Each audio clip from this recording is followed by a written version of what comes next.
Le ministre de la Communication et Médias reste égal à lui-même. Patrick Mouyaya ne laisse nullement passer les allégations au sujet de l'image de la RDC. Lors du briefing, l'homme du changement de narratif a relevé un aspect du correctif apporté sur une allégation des médias internationaux.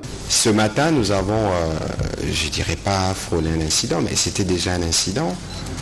Un média international a rapporté qu'en République démocratique du Congo, on avait exécuté 120 Kuluna et qu'on s'apprêtait à en exécuter 57. Tout le monde y a cru.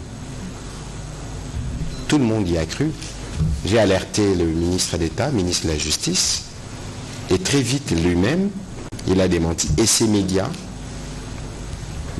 pour ne pas les citer, Association de presse, a eu l'honnêteté de rectifier ce qui a été dit. À ce sujet, Patrick Mouyaya a appelé les professionnels des médias à jouer leur partition dans le contexte qui est le nôtre. Avant d'être journaliste, vous êtes des Congolais. Pourquoi nous on parle de front médiatique justement? Parce que nous savons que c'est aussi par les médias que passe la manipulation, volontairement ou involontairement.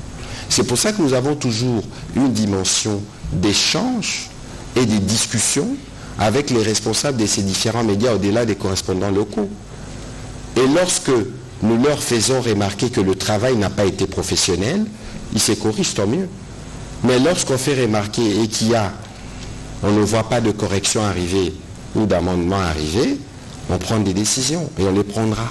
Parce qu'il est hors des questions que des médias qui sont censés être sans parti pris contribuent à la propagation ou à la promotion d'une entité terroriste qui est reconnue mondialement et du reste sous sanction.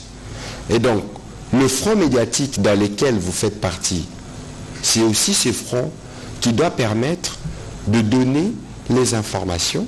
C'est aussi ce front qui doit permettre de tenir compte de la sensibilité de certaines informations. C'est aussi ce front qui doit toujours se mobiliser derrière nos forces armées, non pas pour en faire l'apologie, mais pour saluer la bravoure de ceux qui défendent la patrie. Une promesse a été faite aux professionnels de médias pour davantage approfondir sur ces sujets qui paraissent délicats.